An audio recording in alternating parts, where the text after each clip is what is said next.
Assalamualaikum warahmatullahi wabarakatuh. Pertama-tama, marilah kita panjatkan puji dan syukur kehadirat Allah Subhanahu wa taala berkat limpahan rahmat dan karunia-Nya kita masih diberi kesempatan untuk dapat bertemu dalam sosialisasi budaya positif yang akan dipaparkan oleh Bu Nur Samareta di SD Negeri 16 Seluma. Baik, tanpa memperpanjang mukadimah, langsung saja kita kasih kesempatan dan waktu kepada Bu Nur Samareta untuk memaparkan pemahaman dan penerapan pengalaman budaya positif di SD 16 Seluma. Kepada Bu Samareta, persilakan. Terima kasih kepada moderator. Baiklah, yang terhormat Bapak Kepala Sekolah SD Negeri 16 Seluma, Bapak Ibu Dewan Guru, staf PU yang saya hormati.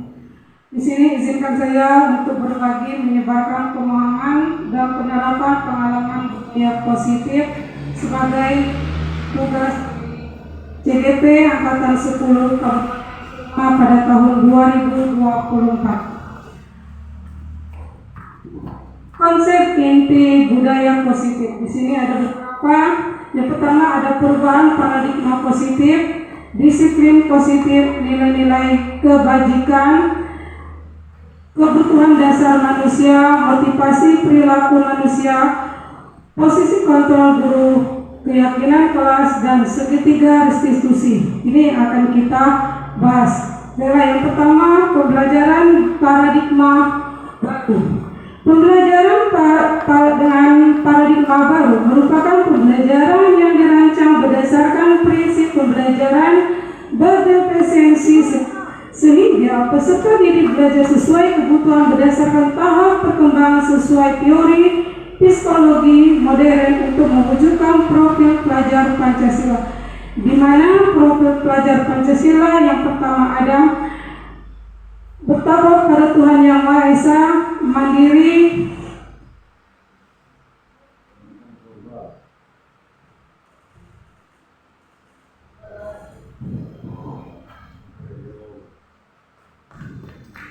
bernalar kritis, kreatif, bergotong royong, berkebinekaan global.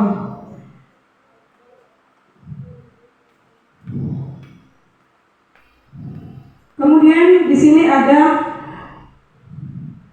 miskonsepsi tentang teori pembelajaran dengan paradigma baru. Di sini pembelajaran paradigma baru merupakan pembelajaran yang dirancang berdasarkan prinsip pembelajaran berreferensi sehingga peserta didik belajar sesuai kebutuhannya berdasarkan tahap perkembangan sesuai teori psikologi modern untuk mewujudkan profil pelajar Pancasila, di mana ada tahapan profil pelajar Pancasila. Yang pertama, beriman dan bertakwa pada Tuhan Yang Maha Esa. Yang kedua, mandiri. Yang ketiga, bernalar kritis, kreatif, bergotong royong, dan berkebinekaan global.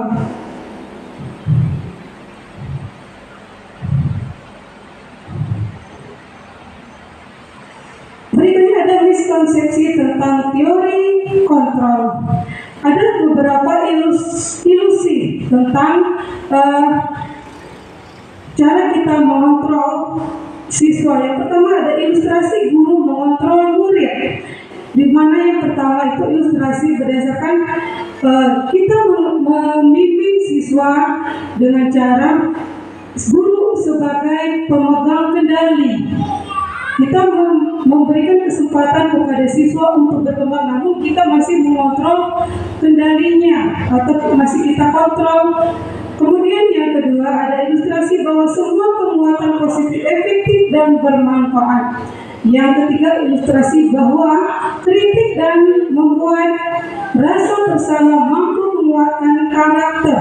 Nah di sini untuk ilustrasi yang ketiga ini salah satunya contoh yang mungkin di sini salah satu contoh yang tidak bisa kita terapkan, di mana kita membentak siswa, karena di dalam membentak siswa itu akan terekam terus di otak mereka. Apalagi posisi contoh saya sebagai guru SD itu di mana siswa-siswa itu pemikirannya mungkin masih memori dalam diri masih terekam, masih banyak yang kosong ibaratkan memori itu, jadi mudah terekam oleh mereka. Jadi jangan sekali-kali untuk membentak mereka.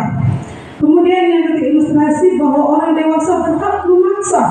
Di sini juga tidak diperkenankan bahwa orang dewasa itu berhak melakukan sesuatu. Kita sebagai guru berhak melakukan sesuatu kepada mereka. Itu juga tidak boleh. Merubah paradigma stimulus respon ke pendekatan teori kontrol. Ada stimulus respon tentang dunia, ada teori kontrol tentang dunia. Nah, realita atau kebutuhan kita sama. Nah, realita yang teori kontrol yang tentang dunia, realitas kebutuhan kita berbeda.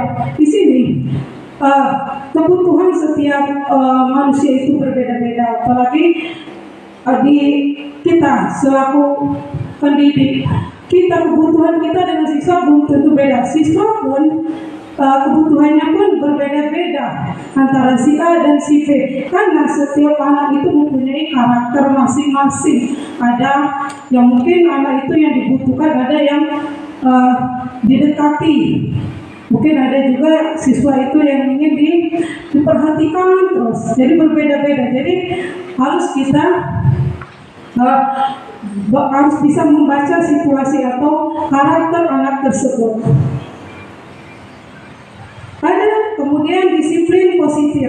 Disiplin berasal dari kata disiplina, yang artinya belajar. Disiplin mengacu kepada disiplin dari yang memiliki tanggung jawab terhadap apa yang dilakukannya berdasarkan nilai-nilai yang diyakini.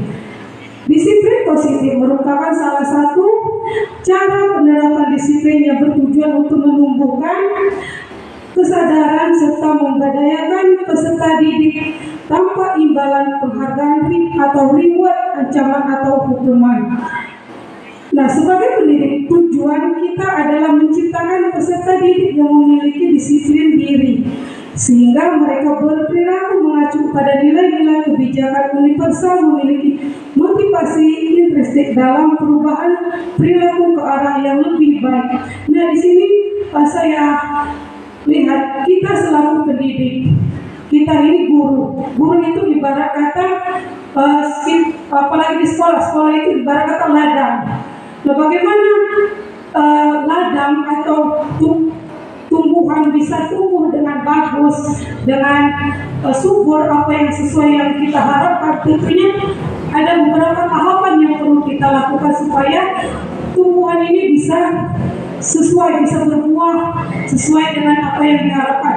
Yang pertama, apa yang kita butuhkan? Yang pertama, pemeliharaan apa yang kita perlukan? Tentunya misalnya bibit pembibitan, kemudian misalnya penyiraman, pemupukan, dan sebagainya. Nah, begitu juga dengan siswa. Kita di sekolah itu sebagai ladangnya. Nah, bagaimana siswa ini mempunyai karakter? Nah, kita sebagai guru membentuk karakter anak ini. Kita sebagai fasilitator sebagai siswa. Jadi apa yang dibutuhkan anak kita lah yang akan mengembangkan siswa tersebut. Gitu ya. Kemudian ada nilai-nilai kebajikan. Nilai-nilai yang disepakati bersama tak lepas dari suku bangsa, agama, bahasa maupun latar belakang. Jadi tanpa membedakan itu semua ya. Nah, contoh nilai kebijakan institusi atau organisasi. Ada program pelajar Pancasila, ada IBO per years program atau PYP, kemudian 9 pilar karakter Indonesia Literary Foundation atau IHF. Assalamualaikum warahmatullahi wabarakatuh. Perkenalkan, nama saya Suci Wulandari, rekan guru dari Ibu Nusa Mareta SD Negeri 16 Seluma. Menurut saya, apa yang sudah dipaparkan, apa yang sudah disampaikan Ibu Nusa Mareta terhadap pengimbasan materi modul 1.4 menerapkan budaya positif sangat memberikan motivasi kepada rekan-rekan guru yang lainnya. Budaya positif sangat berkaitan dengan modul. Budaya positif bagian yang tidak dapat dipisahkan dari filosofi pendidikan Ki Hajar Dewantara. Nilai dan peran guru penggerak serta visi guru penggerak. Jika semuanya dipahami, maka dapat diterapkan dalam kehidupan sehari-hari, terutama di sekolah. Budaya positif merupakan materi paradigma serta disiplin posisi kontrol dan segitiga restitusi. Dapat diterapkan di SD Negeri 16 Saluma melalui penguatan dan pemahaman serta kegiatan yang dilakukan oleh Ibu Mareta. Untuk membangun budaya positif lingkungan juga menyediakan budaya positif secara bersama-sama dengan warga sekolah yang dimulai dari diri sendiri sebagai guru. Demikian yang dapat saya sampaikan. Selamat kepada Ibu Nusa Mareta yang telah melakukan penggerakan modul 1.4 budaya positif. Calon penggerak angkatan 10, saya akhiri. Wassalamualaikum warahmatullahi wabarakatuh.